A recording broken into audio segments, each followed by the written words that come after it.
Welcome back to Quilt in Color. My name is Shalina. I'm so glad that you came back to join me for the 15 Minutes to Quilt Challenge, where you can get a chance to sew along with me and also maybe earn a prize. Yesterday, when I was giving you a tour of my sewing room, we came across a drawer that said Lansing Leaves, and I had two thoughts at that time. One is that I don't think I've ever shown you this quilt before, and two is that this quilt top is already finished. Why is this quilt here instead of upstairs with my other finished quilt tops? As I went through the drawer today, I saw that there's more than just a quilt top in there. There's some scraps of fabric, and there's also backing. So it looks like I was working on making the backing for this quilt, and the backing is not finished. So first, let me show you the quilt itself. It's pretty big.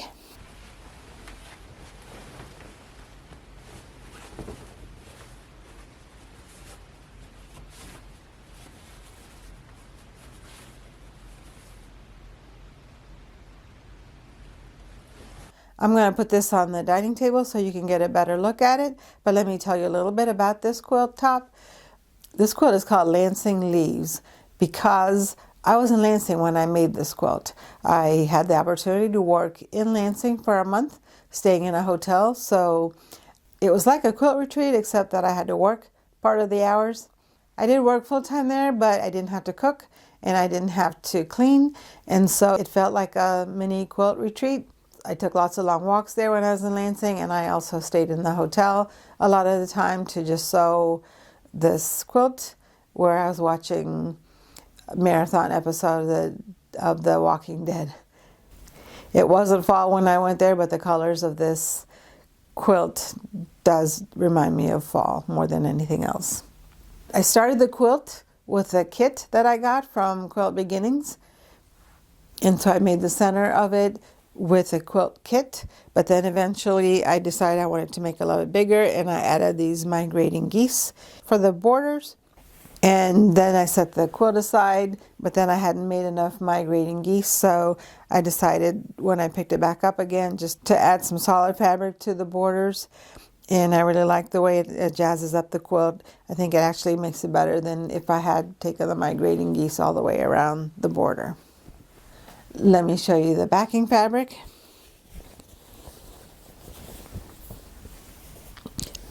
I was piecing the backing from the leftovers of the front of the quilt, and it's not big enough yet for the front of the quilt. So today we're going to work on a plan for adding extra fabric to this backing to make it big enough for the front of the quilt. And here is the quilt top. It starts with the leaves in the center, followed by a border, a sashing.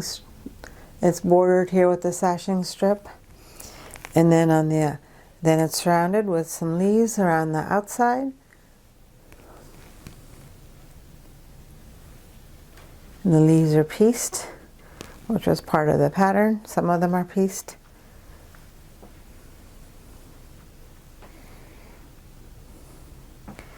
And then the final border I added that was not part of the pattern is these migrating flying geese. I meant to take them all the way around the quilt, but I think I ran out of this fabric. I ran out of something, and so then I decided to add some other fabrics that would work with this quilt. After I talked to my blog friends, they suggested that I just add plain fabric, and this fabric is interesting enough, I think, to keep the quilt still exciting, but it kept me from having to make more migrating geese. And there's the rest of it.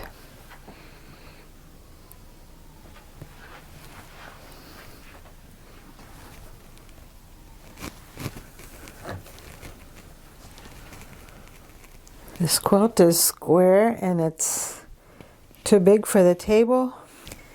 So here's the other border, the last one, and it ends with the red fabric. So I'm really happy with the way this quilt turned out. This is a interesting quilt for me because it had all the curved piecing, and I was really happy to be able to get through that. It wasn't as hard as I thought it would be to make the curved piece for this. Actually, it might be a gentler curve than the Drunkard's Path quilt, so it may be worth trying if you want to start working on curves, but I really enjoyed making this quilt. And now we just need to work on figuring out how to make the backing big enough to fit the front of the quilt. So here's the back of the quilt so far.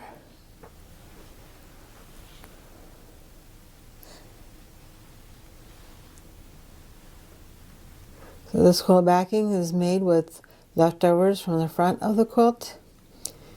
And it does lay flat, it just needs to be pressed again. It looks like the last thing that I made was made pretty quickly.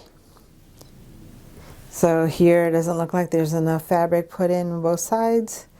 And then here, looks like I went way too small. So I'll just put a pin here to remind myself to fix that. The other thing that's in the drawer besides the top and the backing that's already been started is some scrap fabric. And so these are leftovers from the front of the quilt, as well as other fabric that I thought would work well for this quilt. I must have gone through my orphan block drawer and found these piece blocks. And I remember that these are from Life of Plenty. I was trying to make them work with my Life of Plenty quilt, and I didn't really like the way they looked. And so I think that the colors work really well with this quilt. So I'm really happy to be able to add them to this quilt. And they'll just add some interest to the back of the quilt. Looks like I've already started piecing some of them. I'm not sure. I don't know what my plan was at the time, so we'll have to start over again to figure out how to make these big enough.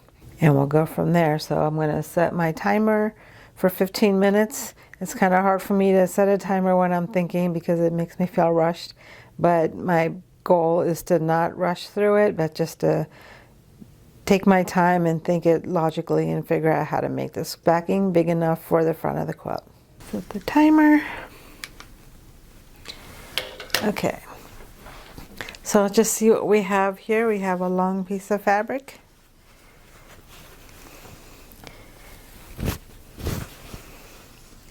Okay, I see. So this long piece of fabric looks like it's going to fit this piece block that we have, I think.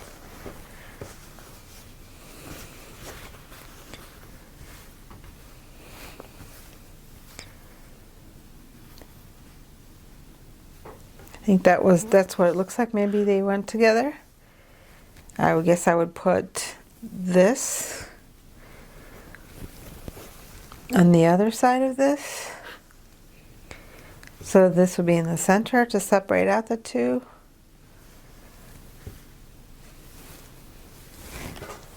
Let's move this out here so we can put this here, like this.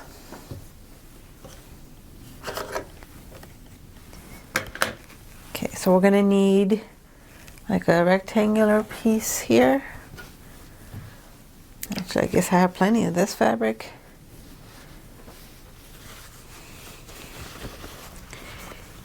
Maybe the green piece. Can fit this way.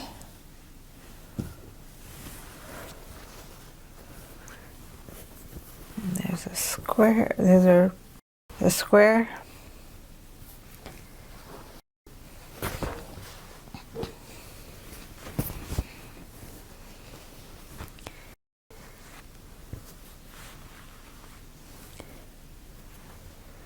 There's several of these squares. They probably were cut for the flying geese.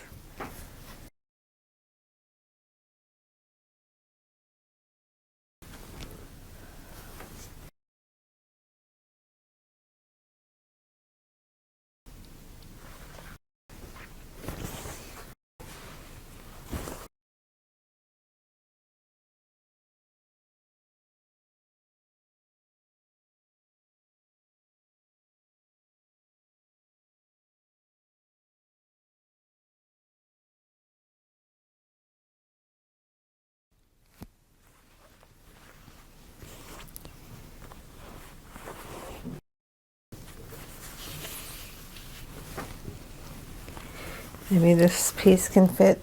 No, it's not going to fit either.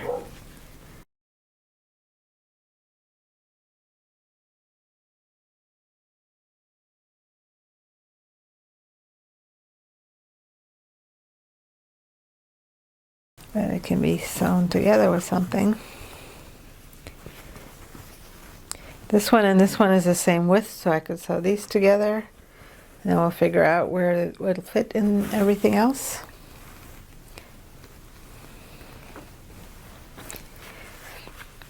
The way I normally work is I just start sewing pieces together, and then once they're sewn, then we can figure out where they would belong in the quilt. This one, that's a little bigger. So this is kind of hard for me to think through where everything goes.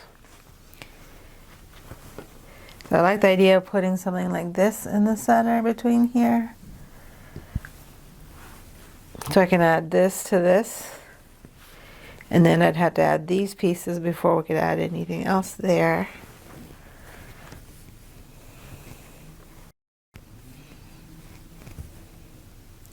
That looks like that'll fit here.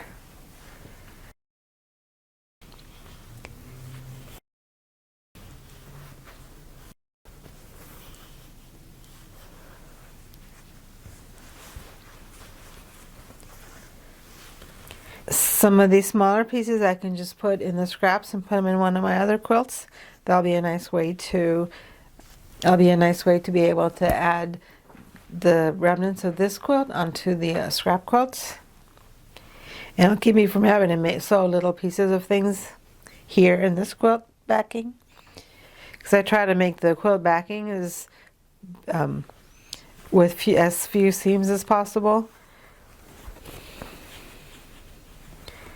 I can sew this piece.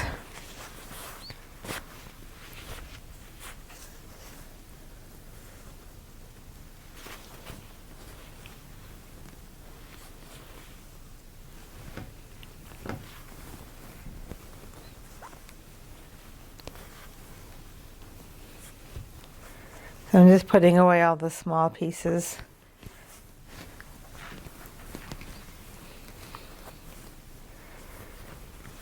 And then we're just left with some relatively small pieces, but not too small. And this I just want to keep because I like the color and I want to keep it in here. On this side. Mostly I think what I want to do is to use these bigger pieces for this quilt just so there's fewer remnants to have to sew together. So this, I can just cut this in big long pieces to fit across the length and the width to be able to make it big enough. And one of these is going to be a binding. So I'll just save some for that. I think I like this fabric better for the binding. This one is a little thinner than the rest of the fabric. And I don't want to use that as a binding because I want the binding to have lots of strength. So this will be the binding fabric, and then this can be used to cover up whatever we need to be able to finish it up. Okay, so I'm going to be sewing this to this, and this. So I'll have a long chain here, and then I'll have these I can go ahead and sew to each other because then I can attach this to the edge. Likewise with these small pieces, it doesn't make sense to me to sew these small pieces to each other when we can cut them out from a big piece. So I'll take these out. And then maybe we'll just make another bundle here with these leftover pieces to put over here in this corner. To put over here. So I'll go ahead and put them. I'll put them here so you can see since the camera angle's over here. So maybe we can find a way to add these together. Over here so you can see more. So basically it's just a matter of making big enough blocks that can see, just to make big enough blocks that will fit turn them into rectangles, and then if we need to trim them down, we can always do that.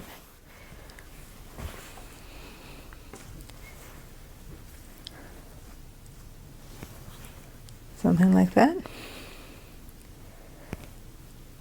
So I can turn this into a big rectangle. Hopefully it looks like it'll fit pretty well. And then if it doesn't, we can always trim off this bottom piece here. If you can't, okay, so now I'm going to pick up the camera. I'm going to move this over here first. And then I'll pick up the camera to show you what I just did, because I'm not sure you got a good clear picture of it. Put these back.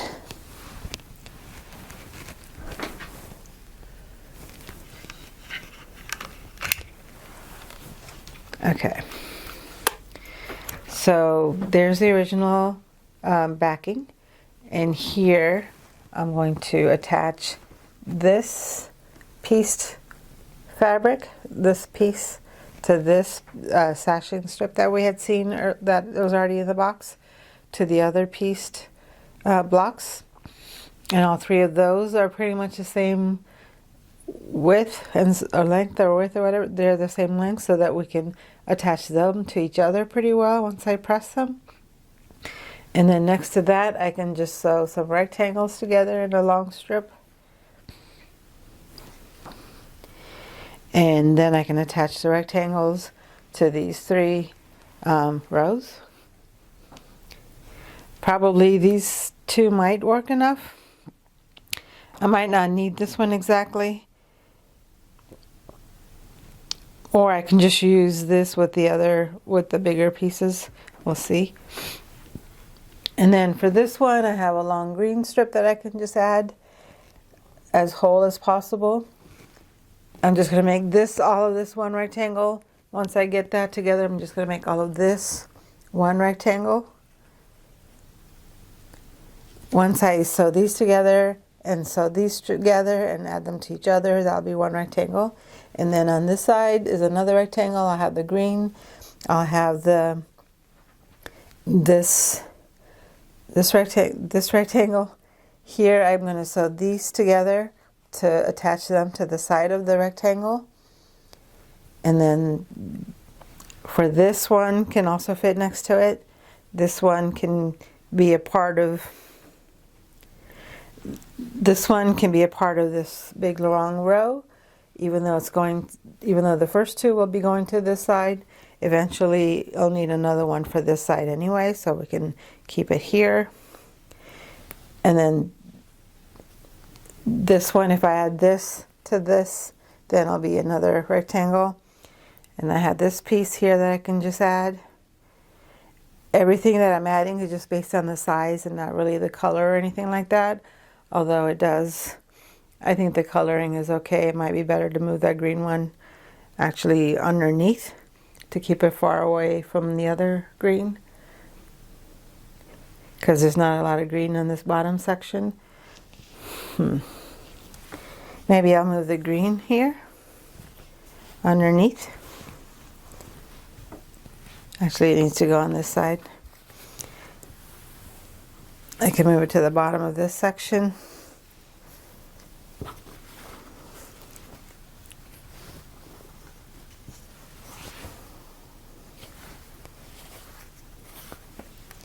Okay, so I have this. All these three chunks can be put together. I need something big to make this one a little bit longer, so I can add this piece strip over here. And I'll need another piece strip, so I can just add this one. This and this are probably still a little bit small. Or maybe here. I can move this piece one. And with the seam here, this one will make it fit. With this will make it fit with this once the seam is in place. And this one, I think I could probably just add it as a rectangle this way to be able to make this a little longer. And then this one I think is the right length to make this fit. Once I make this rectangle, they'll make this one a little bit longer to fit with this. And then the rest of the space, there's still a bunch of space here between that quilt top backing and this row here, this green fabric here, and I can just cut up the remaining backing fabric to get it to fit that size. I'm not going to start cutting that until I've sewn and pressed all of these together to see what size I actually need. So overall, this is what it might look like. So at the top there is the original backing fabric, and then down here are some chunks of fabric that need to be sewn to each other, and hopefully they will fit.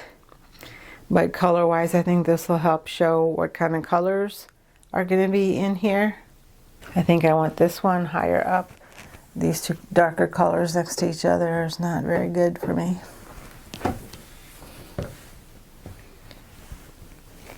And maybe I'll make this one higher also to separate this fabric from that fabric. Okay, that's better. And so here, color-wise, you can see there's a pretty good balance. It's not going to be perfect, and I don't expect it to be, but it's a good way for me to be able to use up these little chunks of fabric. Make the back interesting also, so it'll kind of be like a two-sided quilt. And I do think that once I get all these together, everything will fit well with each other, and if they don't, I do have lots of other fabrics in the scraps that I just put away, and also in the main fabric here that I can add to finish off the quilt. Okay, it looks like I have a pretty good game plan on putting this fabric together. I think I'm going to take some time tonight to just go ahead and add some of these together, since there is a plan before I put it away for the next quilt, because it's going to be hard for me to remember this layout unless I start sewing it together now. I can at least sew these chunks together the way I'm envisioning them, so that next time when I pick up the quilt, it'll just be a matter of adding the biggest fabric onto them to make it the right size. I hope that you enjoyed planning with me to make the backing for this quilt big enough for the front. This video is part of a series of videos where we're quilting for 15 minutes every single day in the month of December. There's a way that you can win a prize. I think that you're really going to love it. I'm giving away 2 copies of a book that I wrote especially for quilters. To enter to win a prize is very easy.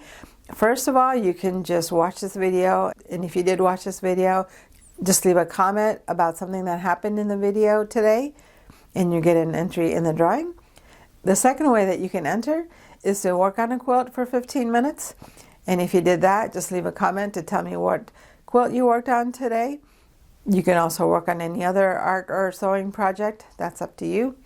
Thank you for watching. I appreciate all of your support, and I hope to see you again tomorrow.